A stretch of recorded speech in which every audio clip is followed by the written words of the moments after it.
O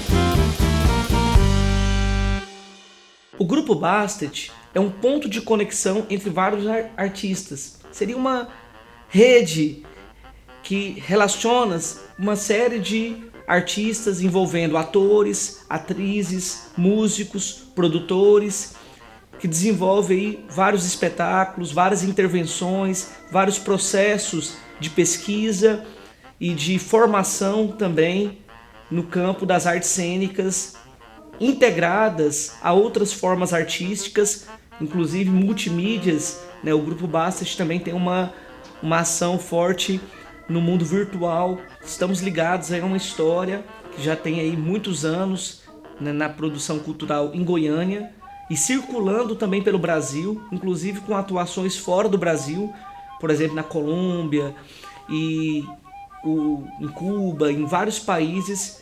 O Grupo Bastet começou em 2003.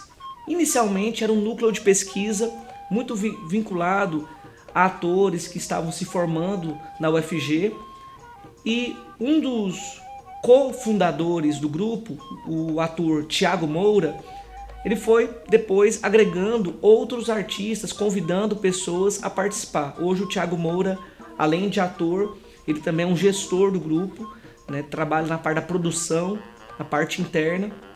Então o Grupo Bastet é uma grande rede, uma grande viagem que envolve, né, vários produtores culturais e artistas da cena de Goiânia e de Brasília também, destacando, por exemplo, o diretor Miquéias Paz, de Taguatinga, que é o diretor do espetáculo Vamos à La Praia, um espetáculo que eu tenho a honra de participar aí há mais de 10 anos. Né? Eu entrei no espetáculo Vamos à La Praia em 2012.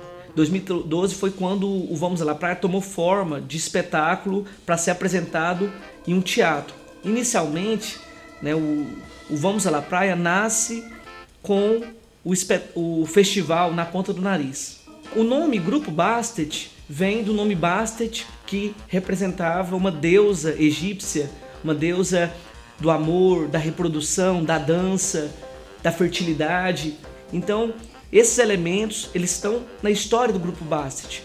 É uma história amorosa, uma história criativa, fértil, né? Uma coisa que se multiplica para além do próprio grupo, nesse sentido, na interação, né, com cada ponto de conexão que é cada artista que se envolve na história do Grupo Bastet. Interessante nesse sentido que o Grupo Bastet não é um grupo no sentido tradicional, no sentido mais ortodoxo do termo, mas é um grupo que torna-se um grande coletivo, né, marcado pelo hibridismo. Eu acho que a ideia do hibridismo é importante na história e na formação do que se constituiu como Grupo Bastet. Inclusive, um dos membros fundadores, o Thiago Moura, ele também assina como um nome ator nômade. Ele tem a ideia do nomadismo, né? A ideia que ele vai caminhando. Inclusive, o Thiago Moura faz disso um empreendimento de ressignificação da vida, de liberdade. Ele busca se organizar como produtor, como gestor, para ter a sua liberdade de viajar pelo Brasil, de interagir com várias localidades, não ficar preso apenas a um campo delimitado. É um grande projeto de intervenção cultural também, no sentido mais amplo, né? Não só o artístico em si, mas também a rede que possibilita a produção e o desenvolvimento da própria arte. Tiveram vários outros espetáculos. O primeiro chama Eu, Tu, Eles, que era uma comédia de costumes que dialogava também com a pesquisa da diretora Ana Cristina Evangelista e que também tinha uma influência do expressionismo alemão. Além disso, também teve o espetáculo Bola de Berlim, que tem elementos do surrealismo, né, flerta com a ideia dos sonhos e tal. Tem um espetáculo também chamado O Enforcado, que fala da questão da crise da ideia da masculinidade. É interessante também, atualmente, a fase atual, além do Vamos à La Praia, associar os projetos e encenações do Thiago Moura enquanto ator nômade, porque ele tem desenvolvido aí, né, monólogos, né, toda a pesquisa dele e a intervenção dele. A música é um elemento muito importante na criação do Grupo Bastet, particularmente na fase atual. A música no espetáculo Vamos à La Praia do Grupo Bastet traz muito de como que o Grupo Bastet desenvolve as suas relações no sentido coletivo. A gente pensa e se diverte, busca sempre se divertir, né? Então o Sérgio Pato, por exemplo, nas viagens, ele sempre fala: oh, gente, vamos rir, vamos nos divertir, vamos gozar. Ele também fala porque a música tem que estar sempre ligada a uma dimensão prazerosa dentro do espetáculo Vamos à La Praia. E eu diria que a música ela se dá de várias maneiras, não só nas canções, mas também no ritmo das cenas, na sonoplastia, na integração entre os músicos e os atores. Isso é um elemento que o Miquéas Paz sempre procurou destacar na direção do espetáculo Vamos à La Praia.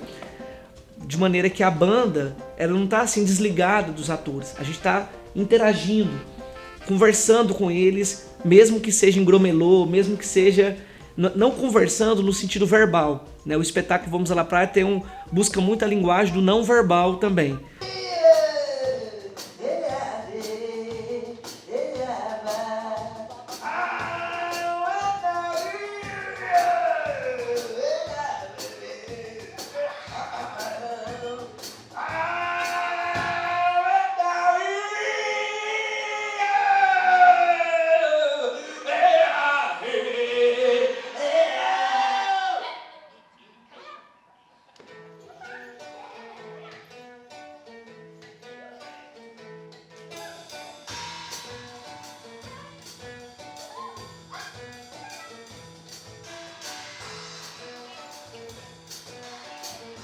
Logo depois que eu entrei no Grupo Bastet, no processo de laboratório do Vamos à La Praia, o Thiago Moura me deu o livro Elogio da Bobagem, da Alice de Castro, que é um livro que faz uma história do cômico na história da humanidade. Toda a sociedade teve a figura do cômico, né? Seja na antiguidade, na Idade Média tinha o bobo da corte, algumas etnias indígenas sempre tem, né, uma figura, né, ligada à função de fazer rir, inclusive como um gesto terapêutico de recuperação também. E o palhaço está ligado a essa vasta história do cômico, do riso, como aponta Alice de Castro no livro O Elogio da Bobagem. E uma coisa interessante também é que o palhaço ele precisa sempre escutar os outros e a si próprio. O Pepe Nunes dizia assim que o palhaço é o máximo de humanidade possível. Eu lembro disso dele ter falado.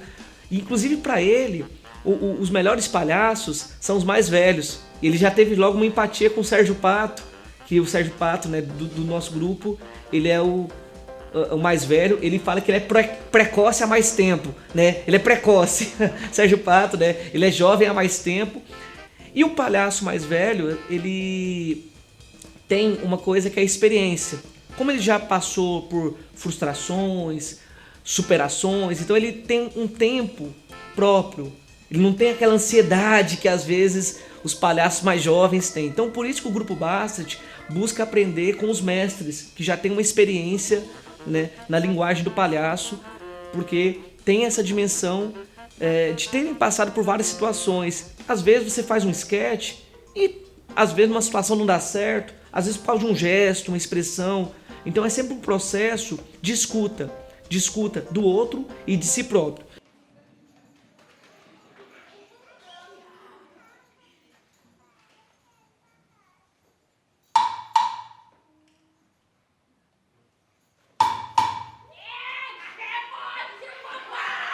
Sobre isso que eu estou falando, do palhaço sempre ter essa necessidade de escutar, eu recomendo um livro, O Palhaço e o Psicanalista, do psicanalista Christian Dunker e do palhaço Cláudio Tebas. Como escutar os outros pode transformar vidas. Um trechinho aqui de O Palhaço e o Psicanalista, os autores dizem: palhaços e psicanalistas concordam que a arte da escuta do outro começa pela possibilidade de escutar a si mesmo.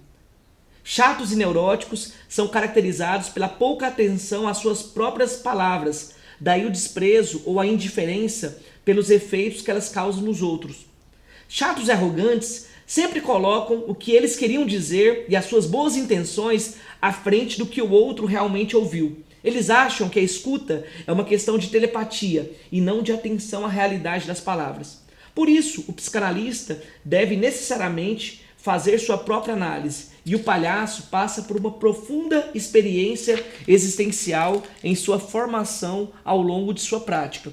Então o palhaço ele precisa sempre se escutar a si e os outros nesse processo de contínua transformação.